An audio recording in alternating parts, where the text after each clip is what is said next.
Numbers 30. And Moses spake unto the heads of the tribes concerning the children of Israel, saying, This is the thing which the Lord hath commanded.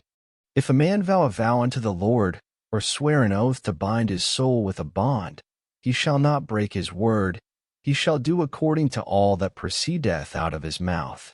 If a woman also vow a vow unto the Lord, and bind herself by a bond, being in her father's house in her youth, and her father hear her vow, and her bond wherewith she hath bound her soul, and her father shall hold his peace at her, then all her vows shall stand, and every bond wherewith she hath bound her soul shall stand.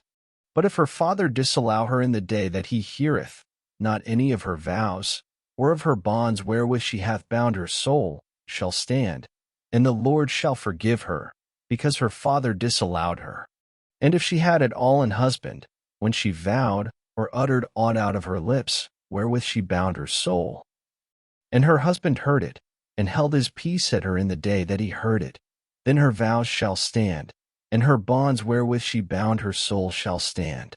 But if her husband disallowed her on the day that he heard it, then he shall make her vow which she vowed, and that which she uttered with her lips, wherewith she bound her soul, of none effect, and the Lord shall forgive her.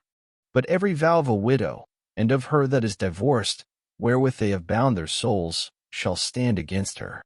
And if she vowed in her husband's house, or bound her soul by a bond with an oath, and her husband heard it, and held his peace at her, and disallowed her not, then all her vows shall stand, and every bond wherewith she bound her soul shall stand.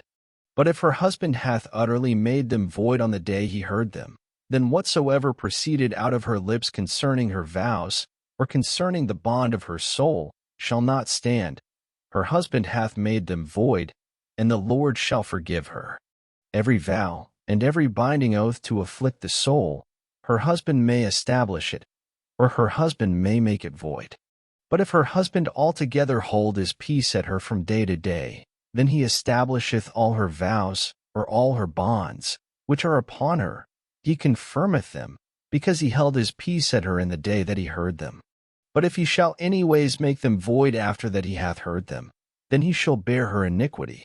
These are the statutes which the Lord commanded Moses, between a man and his wife, between the father and his daughter, being yet in her youth in her father's house. Thank you for listening. Up next, Numbers 31.